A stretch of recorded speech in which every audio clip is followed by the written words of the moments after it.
mga Pilipino, Bisaya, Tagalog, wherever you are, may hapon, may buntag.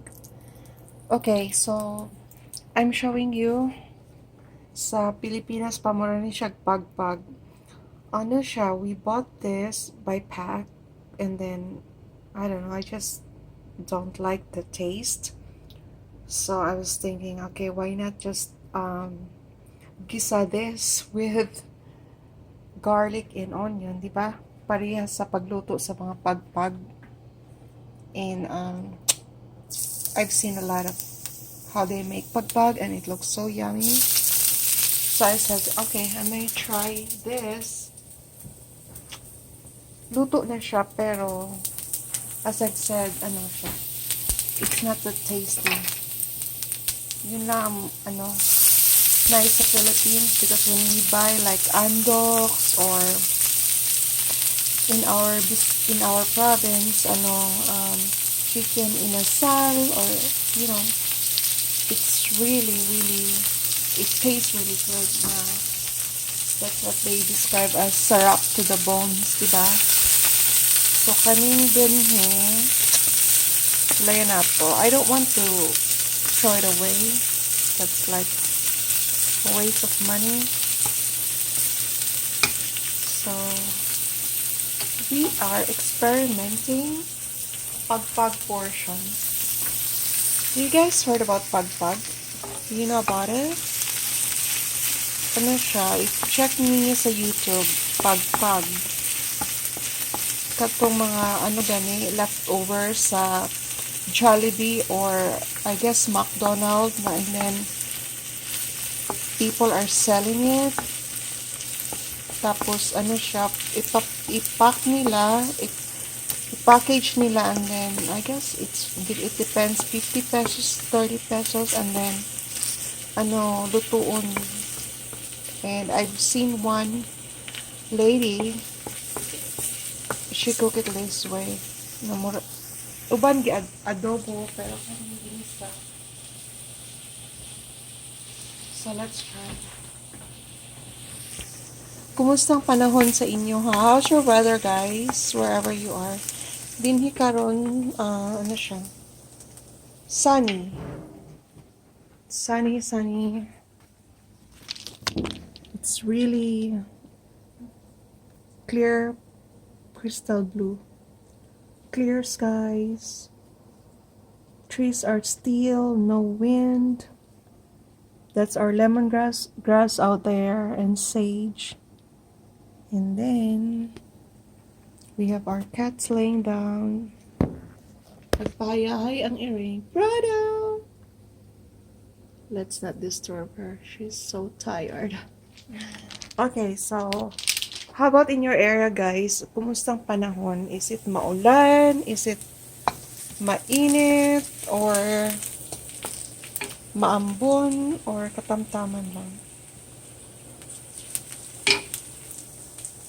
Now I can smell na. It's so good. Onion and garlic. I know it's not healthy because it's fried, pero na siya, partnera na nato siya, o partnera nato og utan or vegetables. So I'll drop my chicken.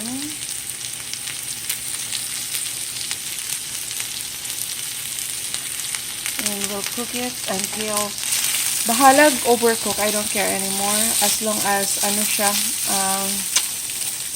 magkalasa for me. So my purpose here is to para siyang more siyang sunog ba, mo dark, may siya target. And I have every winter or at the end of summer, start na ako cut or ang lemongrass because it's too expensive, and then we just freeze this, and so for the entire winter na ako'y supply of lemongrass. Ganiton for soup, or I even put it in fried rice, or ang uban siya, himoong tea. So my plan today is to chop this into tiny pieces and drop it there para mag-add siya og ano, what do you call that? It will add some aroma. Oh, is that what you call it? Okay, I'm sorry, I don't have any, what do you call this, brain fart here. I don't have any gadget on placing my camera, or what do you call that, stand or something. So I'm gonna let it sit here as I chop my lemongrass.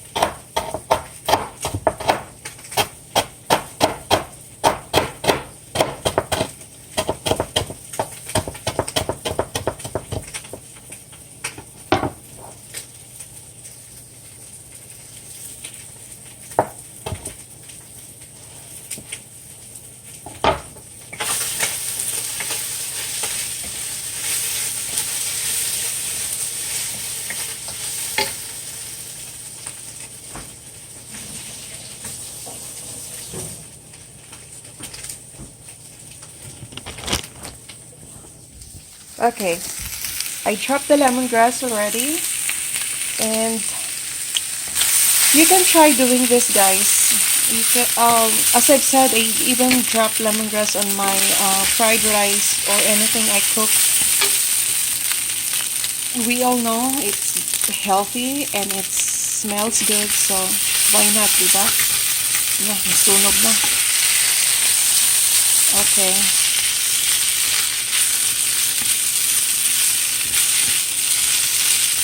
This is just an experiment, so I'm planning to add, what do we have here? I don't know, just correct me if I'm wrong, or if you have anything in mind na try na ninyo, experiment your recipe, you think I can add next time, let me know. But I will try to put some oyster para magkalasa lang siya a little.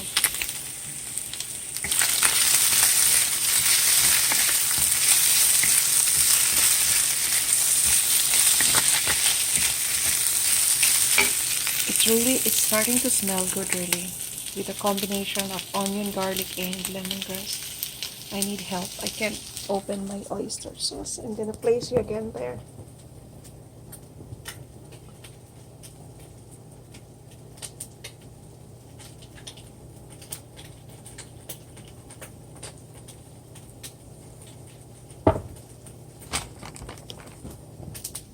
Okay. Just a sprinkle of oyster sauce.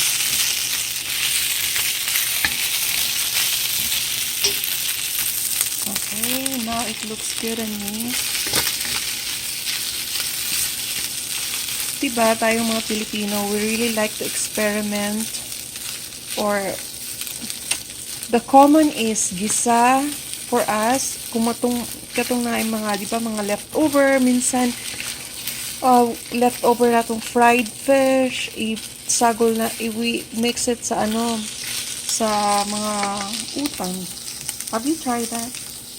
We always do that in our bukid. Like, paghagpaton ang fried fish, subla-subla, and then, place it sa, sa utang, kalamunggay, or anything. Or gisa nga cabbage, diba? We are very creative, or we really find ways how to make use of our old ingredients or leftover or older mga subla-subla para dili ta mabalaw. So it looks good na, pero I still want this meat to be dark. That's the purpose here. And I don't want to add any more oil. For me, enough na tong oil. So let's just wait until it's done. So how about you guys? Have you tried doing this? Have you tried cooking like Pag-Pag style? Especially katong naa sa ano, foreigner place, sa foreign air country, na madili kayo lasa ang chicken. Let me know and let me know what else I can add here next time, because I feel like I will do this again. Like I'll buy those cooked chicken already. I feel like I want to recook them. Okay, it's been there for like 5 minutes already. Looking good. It's looking good. And my rice is ready.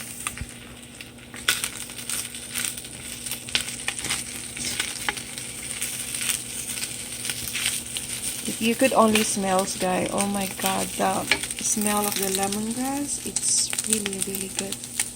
So I'll let you see one piece. See? It's still juicy. It looks yummy. I'm gonna eat it for you. Something is missing.